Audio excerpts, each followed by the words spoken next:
Hi everyone, और अब हम स्टार्ट करने वाले हैं अपने नेक्स्ट चैप्टर के साथ, जिसमें हम पढ़ने वाले हैं कंडीशनल स्टेटमेंट्स के बारे में।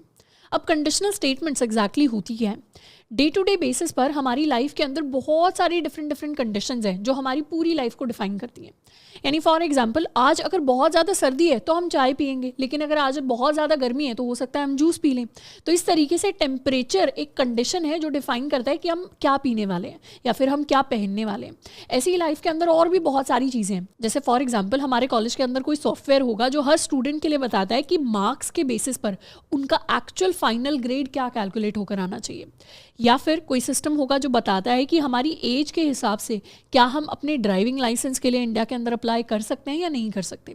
तो इस तरीके की डिफरेंट कंडीशंस हैं जो रियल लाइफ के अंदर एग्जिस्ट करती हैं, और इन्हीं कंडीशंस को हम C++ के कोड की फॉर्म में भी लिख सकते हैं।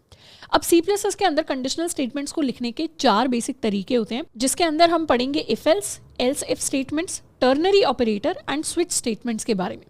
तो सबसे पहले हम पढ़ेंगे अपनी इफ एल्स स्टेटमेंट के बारे में। अब if else is a combination of 2 statements. अब C++ के अंदर इफ स्टेटमेंट को लिखने का सिंटैक्स होता है कि हम लिखते हैं इफ, एंड उसके बाद पेरेंथेसिस के अंदर हम अपनी कोई कंडीशन लिखते हैं। ये जो कंडीशन है ये बेसिकली ऐसी चीज़ है जिसका फाइनल आउटपुट या तो एक ट्रू वैल्यू होगी या फिर एक फॉल्स वैल्यू होगी। अगर कंडीशन का फाइनल रिजल्ट एक ट्रू वैल्यू होता है तो मतलब इफ ब्लॉक के अंदर जो भी काम होगा वो हमारे लिए एग्जीक्यूट हो जाएगा। यानी अगर एज हमारी ग्रेटर देन 18 है तो हमारे पास सी आउट होकर आ जाएगा कैन वोट। तो इफ स्टेटमेंट की हेल्प से हम अपनी किसी भी कंडीशन को चेक कर सकते हैं, और वो कंडीशन अगर ट्रू है तो हम किसी भी काम को परफॉर्म करवा सकते हैं जो हमारे करली ब्रेसेस के अंदर लिखा होगा। इसका एक एग्जाम्पल देखते हैं। Let's write our boiler plate code #include IOStream using namespace std। ये कोड हर क्लास में मैं आपको बार बार लिख के इसलिए दिखा रही हूँ ताकि हमें बार बार इस कोड को लिखने की और देखने की आदत हो जाए। रिटर्न 0। अब यहाँ पर लेट्स सपोज हम एक वेरिएबल बनाते हैं एज को हमने डिफाइन किया है एज 14, या फिर अभी के लिए इसे थोड़ा बड़ा ले लेते हैं, लेट्स मेक इट 24। अब अगर हमें इस तरीके की कुछ कंडीशन डिफाइन करनी है कि अगर हमारी जो एज है वो ग्रेटर देन इक्वल टू 18 हो, तो उस केस के लिए हम प्रिंट करना चाहते हैं कि this person can vote in India. तो यहाँ पे हम लिख सकते हैं if age is greater than equal to 18, तो उस केस में सी आउट कर दो कैन वोट। तो इस तरीके से हमने एक इफ स्टेटमेंट अपने कोड के अंदर लिख दिया है। यही बेसिकली एक कंडीशनल स्टेटमेंट है। कंडीशनल स्टेटमेंट जो किसी कंडीशन के बेसिस पर एग्जीक्यूट होती है, और कंडीशन क्या है यहाँ पर? कंडीशन है कि एज हमारी ग्रेटर देन इक्वल टू 18 होनी चाहिए। इसको हम सेव कर सकते हैं and we can execute it. तो हमारे पास प्रिंट होकर आ जाएगा कैन वोट। यहीं पर अगर हमारी एज 14 हो जाती तो उस केस में कुछ भी प्रिंट होकर नहीं आता। कुछ भी इसलिए प्रिंट होकर नहीं आता क्योंकि ये वाली जो कंडीशन है age greater than equal to 18, इसने फाइनल रिजल्ट क्या दिया? इसने फाइनल रिजल्ट फॉल्स दिया। और जब भी फाइनल रिजल्ट फॉल्स आएगा, इफ ब्लॉक के अंदर जो भी लिखा होगा वो कभी भी एग्जीक्यूट नहीं होगा। तो ऑपरेटर्स पढ़ते टाइम जो हमने बात की थी कि हमारे जो रिलेशनल ऑपरेटर्स होते हैं, लॉजिकल ऑपरेटर्स होते हैं, वो बेसिकली कंडीशनल स्टेटमेंट्स के साथ यूज होते हैं। तो वही हम यहाँ पर देख रहे हैं कि हमारी कंडीशन के अंदर हम उन सारे ऑपरेटर्स को यूज कर रहे होंगे। अब जैसे हमारे पास इफ स्टेटमेंट होती है यानी इफ ब्लॉक होता है, वैसे ही हम एक एल्स का ब्लॉक बना सकते हैं। तो इफ एल्स कहने का मतलब होता है, इफ तो है बेसिकली कि अगर, इंग्लिश के अंदर इफ का मतलब होता है अगर ये कंडीशन सच हो जाए तो ये काम कर दो। एल्स मतलब अगर ऊपर वाली कंडीशन सच नहीं हुई है तब ये वाला काम कर दो। यानी अगर वोट नहीं कर सकते तो एल्स में हम सी आउट करवा देंगे कैन नॉट वोट, या इसमें ये कैन नॉट जो है इसे थोड़ा सा हम कैपिटल करके लिख लेते हैं एंड लेट्स सेव इट। अब इस केस में क्या होगा? इस केस में क्योंकि एज 14 है तो हमारे पास प्रिंट होकर आएगा कैन नॉट वोट। अब इसे अगर मुझे एक पूरा प्रोग्राम बनाना है तो हम सिंपली क्या कर सकते हैं, एज को तो हम डिक्लेयर कर देंगे और फिर उसे इनपुट ले लेंगे। तो सी आउट कर सकते हैं हम एंटर योर एज, एंड फिर हम सी इन करके अपनी एज को इनपुट ले सकते हैं, और जो भी एज हम इनपुट करेंगे उसके बेसिस पर हम बता सकते हैं कि हम वोट कर सकते हैं या फिर हम वोट नहीं कर सकते। Let's save it and run करते हैं अपने प्रोग्राम को। तो हमारी एज लेट्स सपोज है 30, तो उस केस में हम वोट कर सकते हैं। पर इस बार अगर हमारी एज 11 ईयर्स हो गई, तो उस केस में हम वोट नहीं कर सकते। तो इस तरीके से हमारा एक प्रॉपर प्रोग्राम है जो बन सकता है यूजिंग आर कंडीशनल स्टेटमेंट्स। अब कंडीशनल स्टेटमेंट्स के अंदर जो इफ़ स्टेटमेंट है उसे हम चाहें तो बार बार लिख सकते हैं। जैसे for example if I remove my else, यहाँ पर एक इफ़ हो जाएगा कि अगर एज ग्रेटर देन 18 है तो वोट कर सकते हैं, और एक और इफ़ हम यहाँ पर लिख सकते हैं, या फिर इनफैक्ट इसी के साथ में इफ़ अगर हमारी age greater than equal to, I don't know the exact age but I am assuming 45, cout, तो उस केस में we can also contest for elections, यानी हम इलेक्शंस के अंदर भी खड़े हो सकते हैं। It could also be 35, I am not sure, ये बस मैं एग्जाम्पल ले रही हूँ एक। तो ये हमने 2 इफ़ स्टेटमेंट्स लिख दी, यानी अगर 18 से बड़ी एज है उस केस में वोट कर सकते हैं, और 45 से बड़ी एज है उस केस में we can also contest for elections. इसे सेव कर लेते हैं and let's try to execute it. Let's suppose किसी भी व्यक्ति की एज है 55, तो मतलब वो वोट भी कर सकता है and they can also contest for elections. तो इफ़ स्टेटमेंट क्या करती है, यहाँ पे भी इफ़ स्टेटमेंट अपनी कंडीशन चेक करेगी और यहाँ पे भी इफ़ स्टेटमेंट अपनी कंडीशन चेक करेगी। पर जैसे हम बार बार इफ़ को लिख रहे हैं, वैसे हम बार बार एल्स को नहीं लिख सकते। एल्स कभी भी अलग से नहीं लिखा जा सकता, यानी मैं सोचूं कि मैं यहाँ पर शुरुआत ही एल्स के साथ कर दूँ, तो this is not going to form any logic, else is going to expect a statement in C++। Else हमेशा इफ़ के साथ ही लिखा जाता है, तो एल्स को अलग से नहीं लिख सकते और बार बार एल्स को नहीं लिख सकते। बहुत सारे इफ़ लिख सकते हैं पर एल्स हमेशा एक ही होता है। अब एक और चीज़, इफ़ के अंदर यहाँ पर तो मैंने लिख दिया age greater than equal to 18, ये बेसिकली एक एक्सप्रेशन है जो या तो ट्रू वैल्यू देगा या फॉल्स वैल्यू देगा। पर मैं चाहती तो यहाँ पर सिंपल एक सिंगल चीज़ भी लिख सकती थी। जैसे अगर मैं यहाँ पर लिख देती इफ़ 5, तो वैसे तो 5 कोई एज सच एक्सप्रेशन नहीं है, 5 का मतलब 5 ही होता है C++ के अंदर, पर क्योंकि 5 एक नॉन ज़ीरो वैल्यू है और इफ़ के अंदर कंडीशन में एक ट्रू या फॉल्स वैल्यू चाहिए, तो इंटरनली C++ क्या करता है, इंटरनली C++ इस 5 को ट्रू के अंदर कन्वर्ट कर देगा।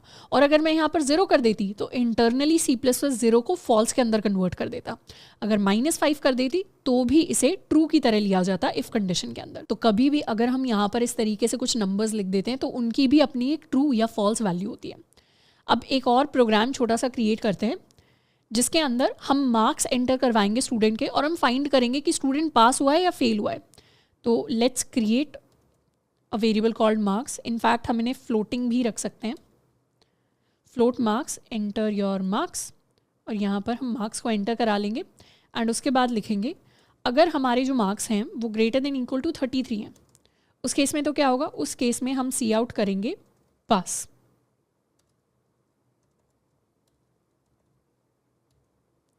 और एल्स वाले केस में हमारा जो स्टूडेंट है वो फेल हो जाएगा, तो उस केस में हम एंडल करेंगे विथ फेल।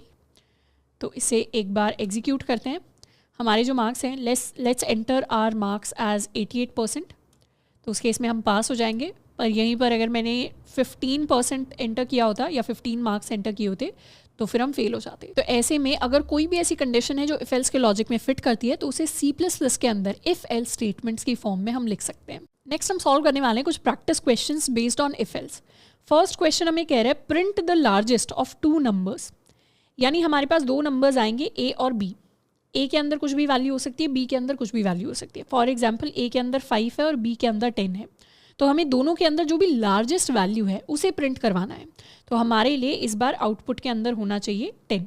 तो इसे हम कैसे देख सकते हैं, इसे हम ऐसे लिख सकते हैं कि इफ़ अगर A ग्रेटर देन B हो जाता है, मतलब A अगर B से बड़ा है, तो उस केस में हम क्या सी आउट कराएंगे, उस केस में तो हम सी आउट करा सकते हैं सिंपली A। और एल्स वाले केस में हम क्या सी आउट करा सकते हैं, एल्स वाले केस में हम सी आउट करा सकते हैं अपना B, यानी अगर A बड़ा नहीं है तो डेफिनेटली B की वैल्यू हमारे पास बड़ी होकर आएगी। तो इस तरीके का एक सिंपल सा प्रोग्राम हम लिख सकते हैं। ऑल्सो यहाँ पर एक और टिप कि जब भी हम प्रैक्टिस क्वेश्चंस को डिस्कस करते हैं तो एक बार वहाँ पर हमेशा अपने लेक्चर को पॉज करना है और खुद से प्रैक्टिस क्वेश्चंस को सॉल्व करने की कोशिश करनी है। बिल्कुल फ़र्क नहीं पड़ता कि आप खुद से सक्सेसफुली सॉल्व कर पाते हैं या नहीं कर पाते, पर प्रैक्टिस क्वेश्चन को हमें एक बार खुद से उसके बारे में सोचना होता है, सॉल्व करने की कोशिश ज़रूर करनी होती है। क्योंकि जब भी हम किसी भी क्वेश्चन को सॉल्व करने की कोशिश करते हैं तो उसके हम डिफरेंट पैरामीटर्स को एनालाइज करते हैं, हमारी जो पुरानी नॉलेज है उसको हम रिकॉल करते हैं, उसी की वजह से हमारा लॉजिक टाइम के साथ स्ट्रॉन्ग होता है। तो क्वेश्चंस को सॉल्व करने की खुद से कोशिश ज़रूर करनी है। तो लेट्स राइट आवर प्रोग्राम, इसे हम क्लियर कर लेते हैं। सबसे पहले तो 2 नंबर्स क्रिएट कर लेते हैं A एंड B। इस तरीके से सिंगल लाइन के अंदर भी हम दो इंटीजर्स या दो वेरिएबल्स को डिफाइन कर सकते हैं अगर वो सेम टाइप के हैं तो, इंट ए एंड बी। फिर सबसे पहले हम इनपुट ले लेंगे अपने दोनों नंबर्स को, एंटर ए एंड उसके बाद we have enter B, C in B आ जाएगा हमारे पास। एंड फिर हम अपना लॉजिक लिख सकते हैं कि अगर ए ग्रेटर देन बी है, या इनफैक्ट यहाँ पे ग्रेटर देन इक्वल टू भी लिख सकते हैं, तो उस केस में हम सी आउट करना चाहते हैं ए इज़ लार्जर, और अपनी लार्ज वैल्यू को हम प्रिंट भी कर सकते हैं। अपनी ए की वैल्यू को हमने प्रिंट कर दिया, और एल्स वाले केस में इसी का ऑपोजिट हम प्रिंट करवा देंगे कि बी इज़ लार्जर एंड अपनी बी की वैल्यू को प्रिंट कर देंगे। लेट्स सेव इट, ये हमारा कोड हो गया हमारे पास। इसको एग्जीक्यूट करते हैं। ए के अंदर लेट्स सपोज हमने एंटर किया 10 एंड बी के अंदर हमने एंटर किया 20, तो प्रिंट होकर आ गया B is larger and B is equal to 20। And उसी का ऑपोजिट भी हम चाहें तो टेस्ट कर सकते हैं। नेक्स्ट क्वेश्चन की तरफ आते हैं। नेक्स्ट क्वेश्चन काफ़ी इंटरेस्टिंग होगा क्योंकि इसमें हो सकता है एक कॉन्सेप्ट, मैथ का कॉन्सेप्ट हम फर्स्ट टाइम प्रोग्रामिंग के अंदर देखें। तो क्वेश्चन हमारा कह रहा है print if a number is odd और इवन, यानी हम कोई भी नंबर है जिसे इनपुट लेंगे, वो नंबर कुछ भी हो सकता है, 5 भी हो सकता है, 10 भी हो सकता है, 3 भी हो सकता है, 18 भी हो सकता है, और हमें प्रिंट करवाना है वो जो नंबर एंटर हुआ है, is it an odd number और is it an even number. तो यहाँ पर 5 को अगर देखें तो 5 क्या है, 5 एक ऑड नंबर है। 10 को देखें 10 क्या है, 10 एक इवन नंबर है। 3 को देखें 3 क्या है, 3 एक ऑड नंबर है। 18 क्या है, 18 हमारा इवन नंबर है। अब किसी भी नंबर के बारे में कैसे पता चलता है कि एक ऑड नंबर है या फिर एक इवन नंबर है? इवन नंबर्स की एक स्पेशल कैरेक्टरिस्टिक होती है मैथ के अंदर। जितने भी इवन नंबर्स होते हैं, क्या मैं कह सकती हूँ सारे के सारे इवन नंबर्स 2 की टेबल में आते हैं। 2 हो गया, 4 हो गया, 6 हो गया, 8 हो गया, 10 हो गया। इस तरीके से जितने भी इवन नंबर्स होते हैं बेसिकली 2 के मल्टीपल्स होते हैं। या फिर इसी चीज़ को कहने का एक और तरीका होता है कि जितने भी इवन नंबर्स होते हैं जब उन्हें 2 से मल्टीप्लाई किया जाता है तो उनका रिमाइंडर हमेशा 0 आता है। तो अगर मैं 4 को 2 से डिवाइड करूं, रिमाइंडर क्या आएगा, 0 आएगा। या यहाँ पर हम मॉड्यूलो ऑपरेटर यूज़ कर सकते हैं। अगर मैं 18 को 2 से मॉड्यूलो देकर देखूं तो भी हमेशा रिमाइंडर 0 आएगा। अगर मैं 10 का 2 से मॉड्यूलो देखूं तो रिमाइंडर हमेशा 0 आएगा। और ऑड नंबर्स का हमेशा जो रिमाइंडर आता है दैट इज़ इक्वल टू 1। यानी 5 का अगर 2 से मॉड्यूलो देखें it will be equal to 1। 3 का अगर 2 से मॉड्यूलो देखें it will be equal to 1। तो ये एक इंडिकेटर होता है कि कौन सा नंबर इवन है, कौन सा नंबर ऑड है। और ये क्वेश्चन काफ़ी ज़्यादा इंपॉर्टेंट है। अभी हमें उतना इंपॉर्टेंट नहीं लग रहा होगा क्योंकि अभी तो हम कंडीशनल स्टेटमेंट्स पढ़ रहे हैं, लेकिन आगे जाके जब हम बड़े बड़े कोड लिखेंगे डीएसए के अंदर तो वहाँ पर हो सकता है हमें एक छोटी सी चीज़ चेक करनी हो कि कोई नंबर ऑड है या इवन है। तो वहाँ पर सिंपली हम ये वाला लॉजिक अप्लाई करके देख रहे होंगे। तो इसके लिए भी हम कोड लिख सकते हैं। We can basically enter, let's declare a variable called num and C out कर देते हैं एंटर नंबर, सी इन हमारा नंबर। एंड यहाँ पर चेक कर सकते हैं अगर नम मॉड्यूलो 2 इक्वल 0, यानी नंबर का 2 के साथ मॉड्यूलो अगर 0 आता है, यानी रिमाइंडर अगर 0 आता है, तो उस केस में हमें क्या सी आउट कराना पड़ेगा? उस केस में हम प्रिंट करवा सकते हैं नंबर इज़ इवन। एल्स वाले केस में हम सी आउट करवा सकते हैं नंबर इज़ ऑड। इसे सेव कर लेते हैं। Let's clear and rerun it. तो अगर हमने नंबर एंटर किया 18 तो उस केस में आ रहा है number is even. Let's also print our end line.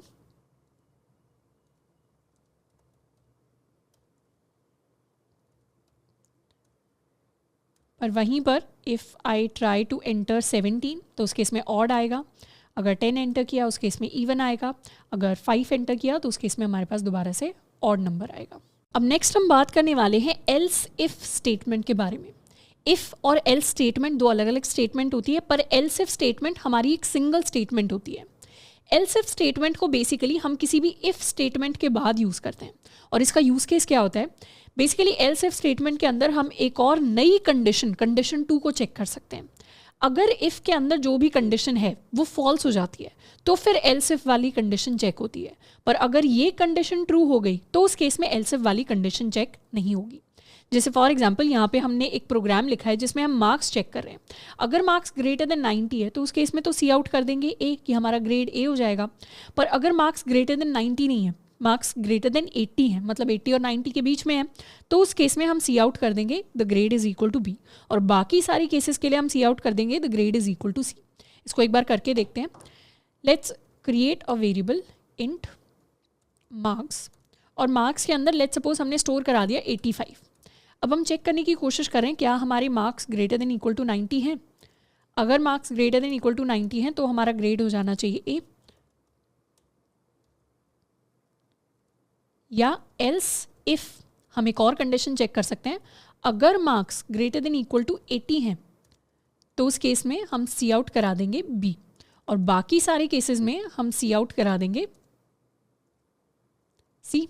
तो ये बेसिकली हमारा एक छोटा सा प्रोग्राम हो जाएगा। अब इसके अंदर लॉजिकली थोड़ा सा एनालाइज करते हैं। लेट्स सपोज हमारे मार्क्स 95 हो गए, यानी 90 से लेकर अगर 100 के बीच में हमारे मार्क्स लाई करते हैं तो उस केस में क्या ग्रेड आएगा, उस केस में ग्रेड ए आएगा।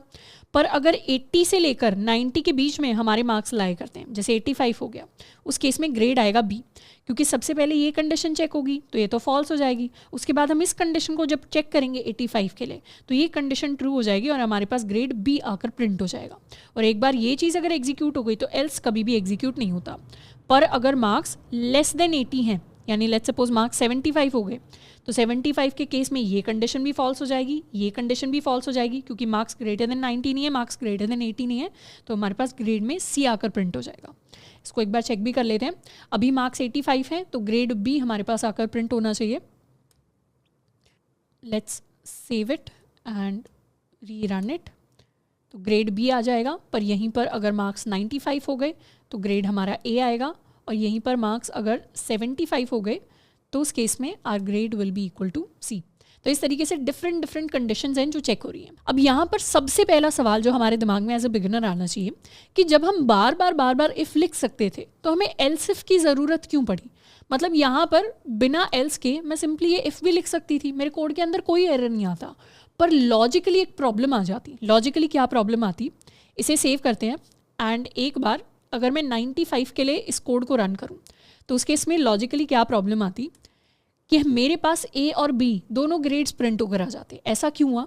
क्योंकि इफ़ स्टेटमेंट को फ़र्क नहीं पड़ता कि पहले क्या कोड आया था।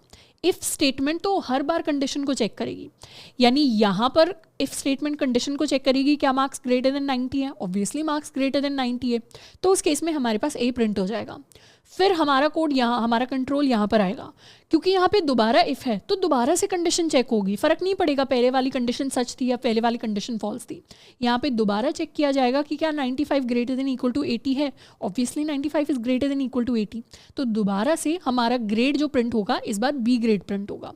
पर अगर हम यहाँ पर एल्स लगा देते हैं तो उस केस में 95 के लिए हमारा कोड सिर्फ एक बार रन करेगा और सिंगल ग्रेड दिखाएगा। क्यों? क्योंकि एक बार 95 के लिए यहाँ पर कंडीशन ट्रू हो गई तो उसके बाद एल्स वर्क नहीं करता।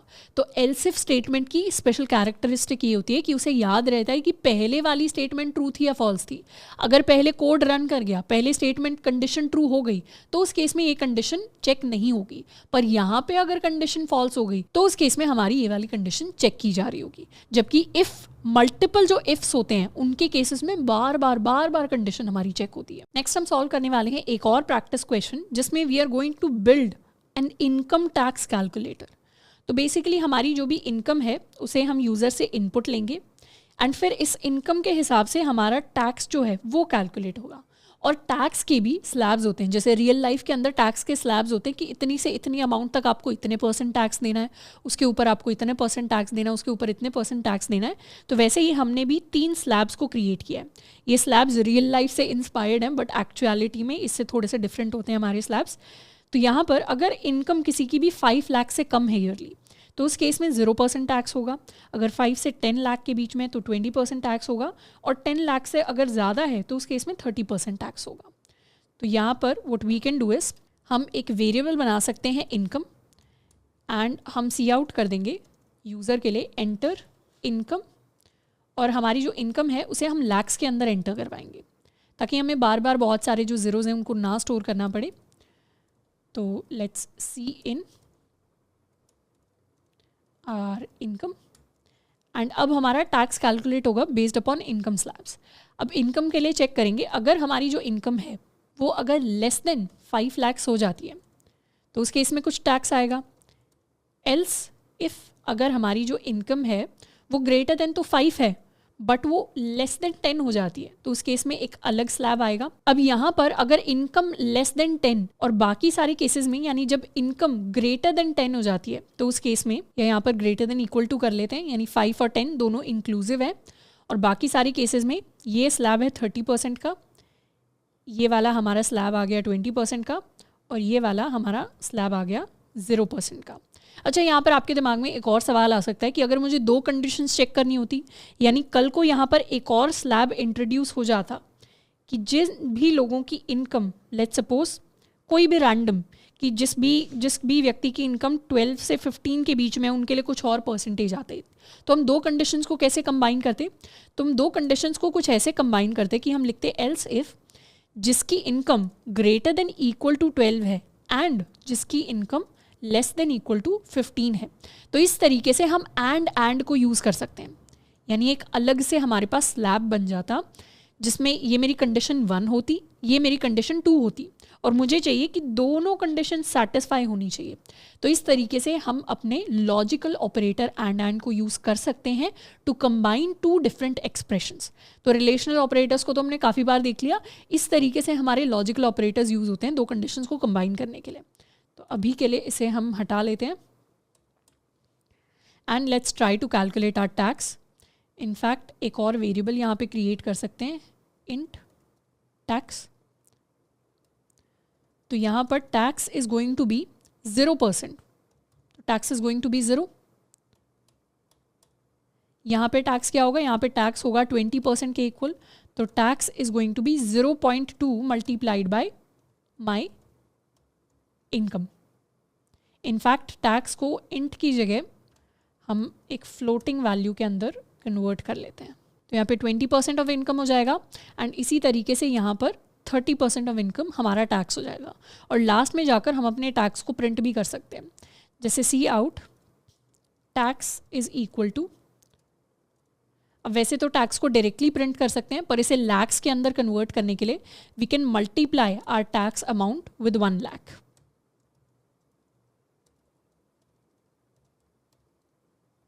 Now let's run our code.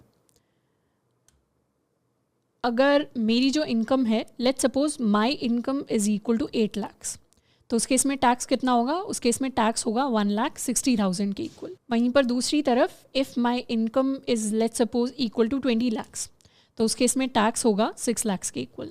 तो इसी तरीके से हमारा जो डिफरेंट अमाउंट्स हैं उनके लिए डिफरेंट टैक्स जो है अपने स्लैब्स के हिसाब से कैलकुलेट हो जाएगा और उसे हम चाहें तो प्रिंट कर सकते हैं। नेक्स्ट प्रैक्टिस क्वेश्चन हमारा कह रहा है print the largest of 3 numbers. पहले हमने लार्जेस्ट ऑफ 2 नंबर्स को प्रिंट करवाया था, अब क्या हो रहा है? अब हमारे पास 3 नंबर्स आएंगे A, B एंड C। तो हमें तीनों में से जो भी लार्जेस्ट नंबर है उसे प्रिंट करवाना है। तो लॉजिकली ये क्वेश्चन कैसे वर्क करेगा? लॉजिकली सबसे पहले हम A के लिए चेक कर लेते हैं। अगर A greater than equal to B है और A greater than equal to C है, तो यहाँ पर एंड यूज़ कर सकते हैं कि A B से भी बड़ा है एंड A C से भी बड़ा है। तो उस केस में सबसे बड़ा कौन होगा? उस केस में सबसे बड़ा A होगा। लेकिन अगर इनमें से एक भी कंडीशन फॉल्स हो जाती है, मतलब A सबसे बड़ा नंबर नहीं है, उस केस में या तो B सबसे बड़ा है या फिर C सबसे बड़ा है। तो उस केस में हम चेक करेंगे कि क्या B C से बड़ा है। अगर B C से बड़ा हो जाता है तो उस केस में B is the largest number और else C is the largest number. तो लॉजिक ये कहता है कि फर्स्ट नंबर के लिए चेक कर दो, अगर फर्स्ट नंबर बाकी दोनों से बड़ा है तो वही सबसे बड़ा नंबर है, नहीं तो B और C में से कोई है।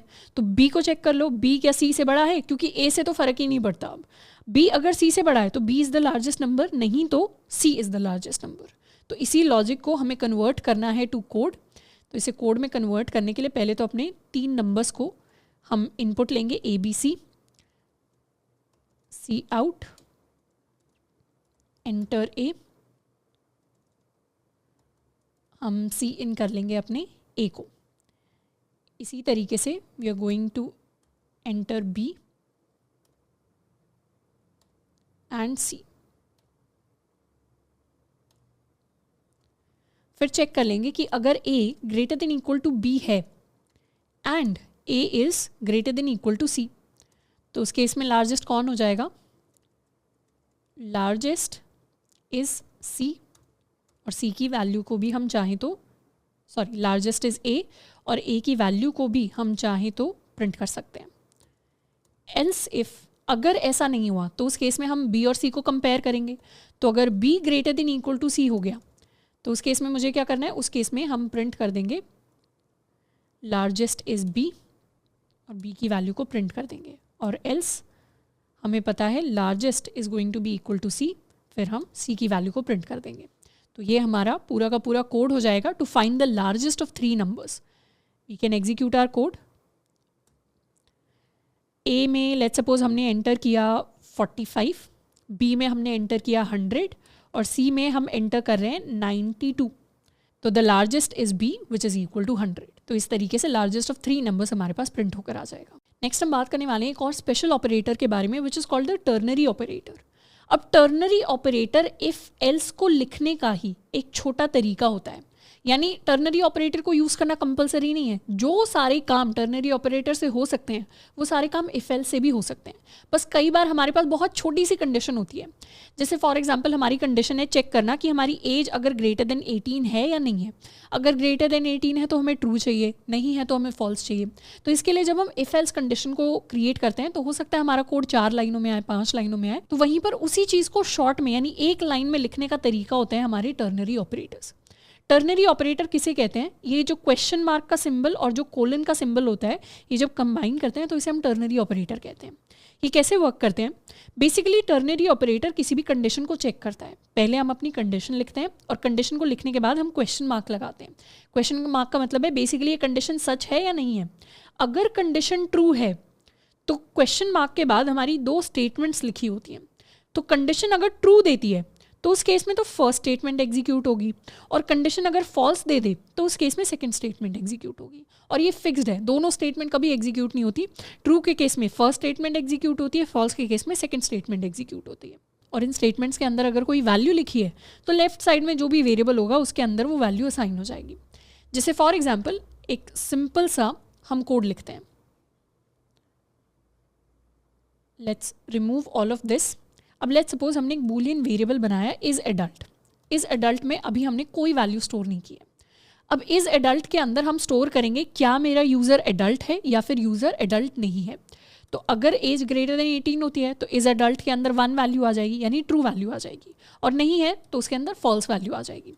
तो यहाँ पर हम अपना एक वेरिएबल बना सकते हैं एज, जिसे हम एंटर करा लेंगे अपने यूज़र से, एंटर एज, और सीन कर लेंगे अपनी एज को।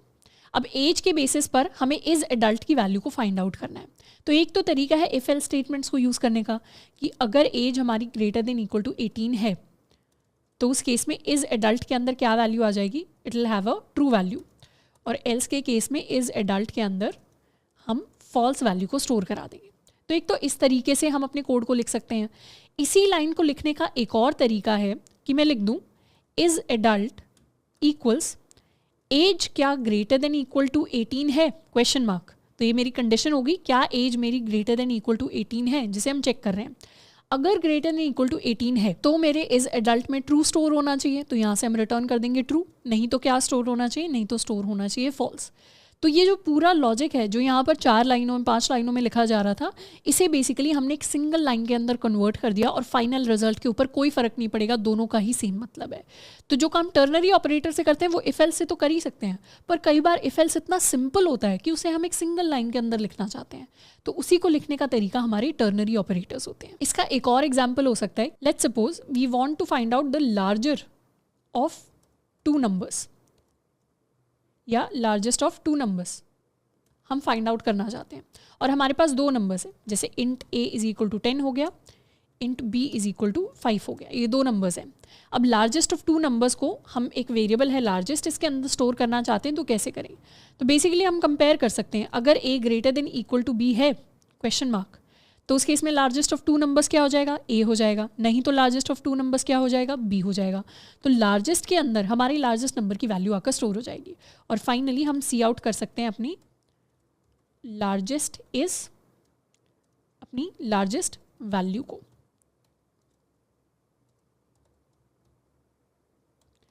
ऊपर वाला कोड एक बार हम कमेंट आउट कर लेते हैं। एंड इसे एक बार एग्जीक्यूट करते हैं, save, and the answer is going to be 10, क्योंकि दोनों में लार्जेस्ट कौन है, लार्जेस्ट है हमारा 10। तो जो इफ एल्स से हम कर रहे थे उसे हमने एक सिंगल लाइन के अंदर कन्वर्ट कर दिया।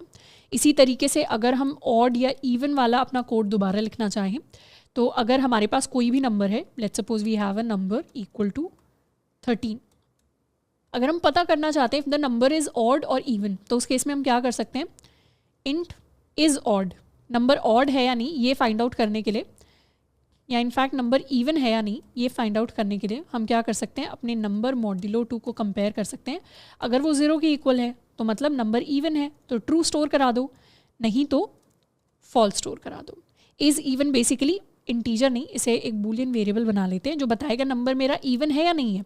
तो उसके बेसिस पर हमें पता चल जाएगा कि हमें ट्रू स्टोर कराना चाहिए या फिर हमें अपने वेरिएबल के अंदर फॉल्स स्टोर कराना चाहिए। तो इस तरीके से जो हमारे छोटे छोटे लॉजिक होते हैं जिसको हम इफ एल्स के अंदर लिखते हैं, उन्हीं लॉजिक्स को कन्वर्ट करके हम अपने टर्नरी ऑपरेटर की फॉर्म में भी लिख सकते हैं। नेक्स्ट हम पढ़ने वाले हैं अपनी स्विच स्टेटमेंट के बारे में।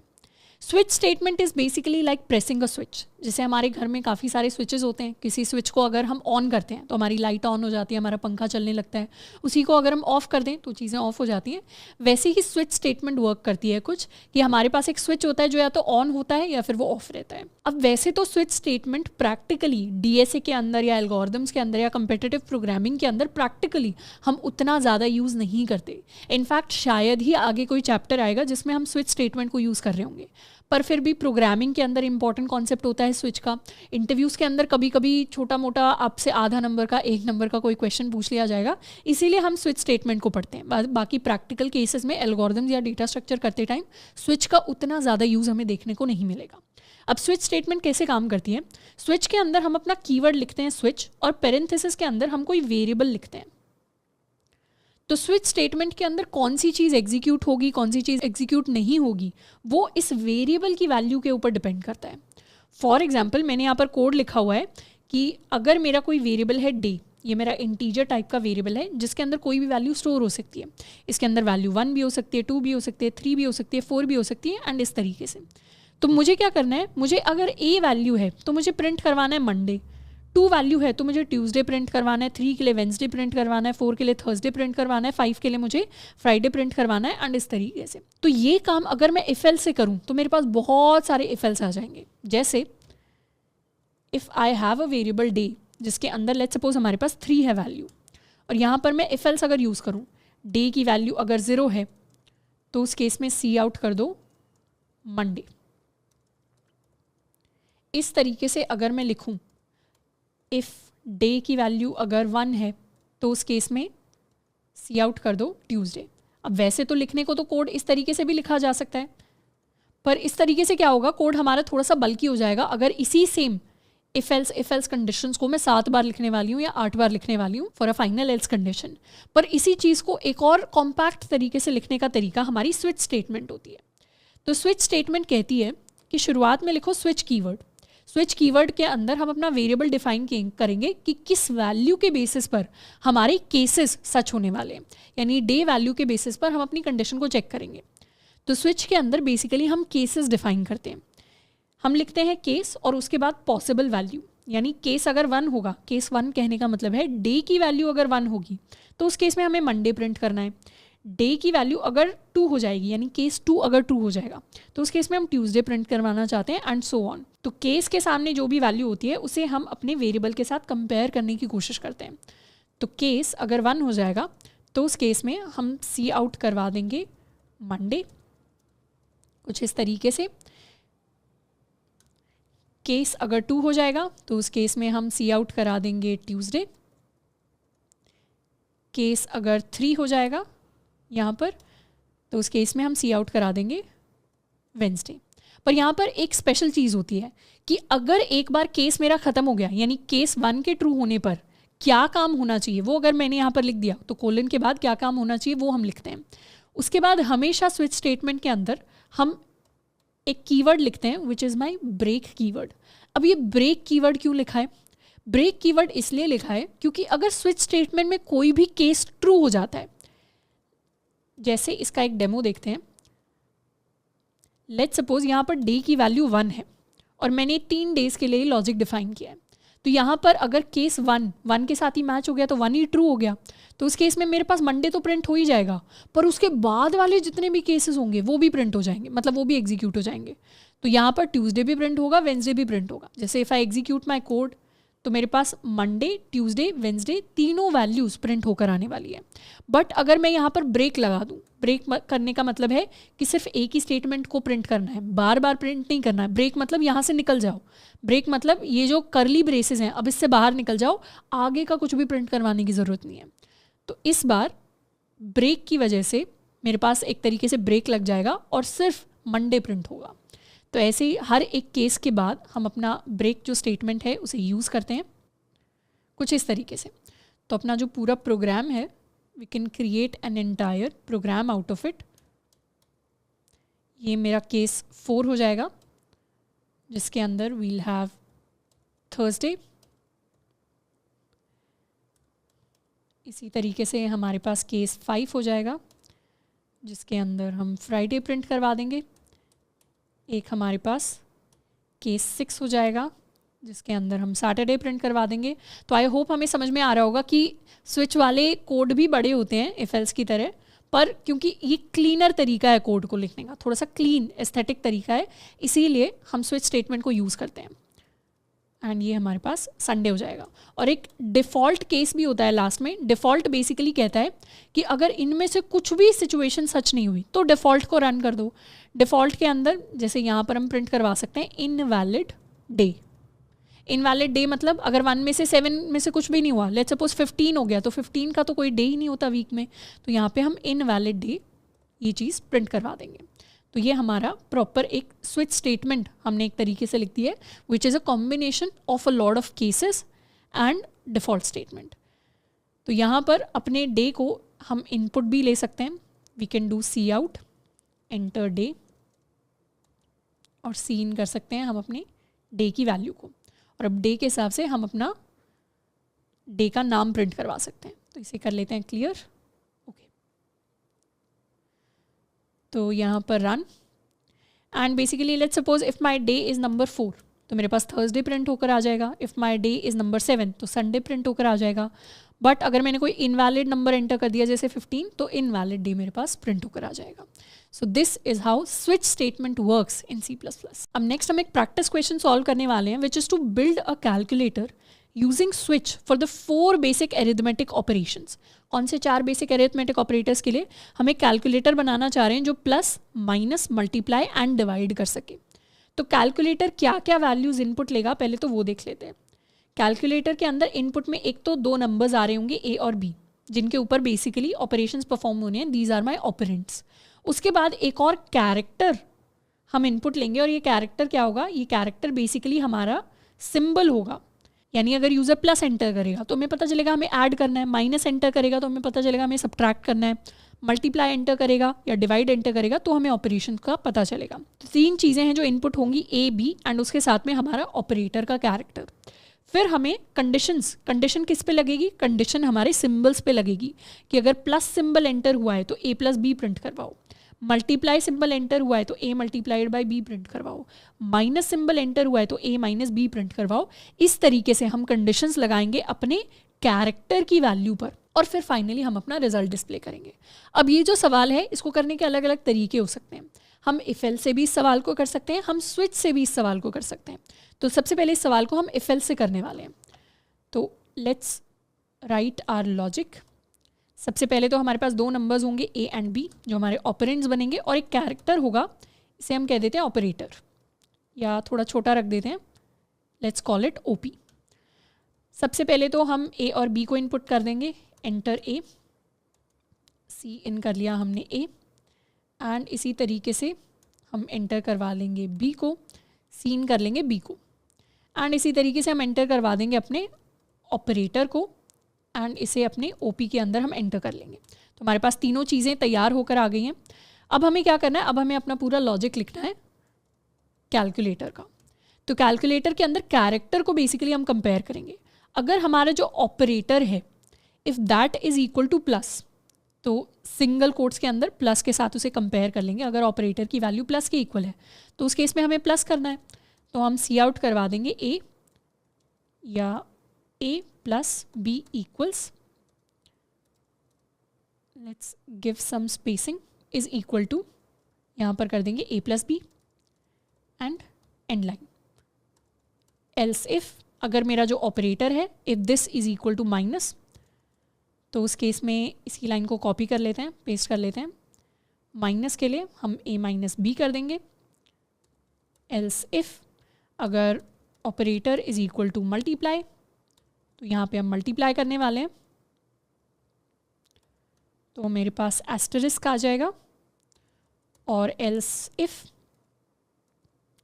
माई operator is equal to divide, तो उस केस में हम, या इनफैक्ट पूरी स्टेटमेंट कॉपी कर लेते हैं, डिवाइड कर देंगे a को b से।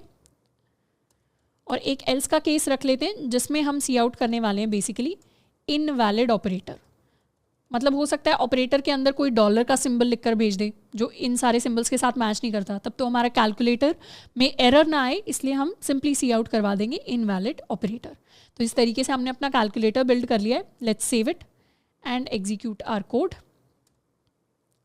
तो लेट्स सपोज हमारा a है 10 के इक्वल, b है 5 के इक्वल। मुझे क्या करना है, मुझे दोनों को मल्टीप्लाई करना है, तो a इंटू बी हो गया 50 के इक्वल।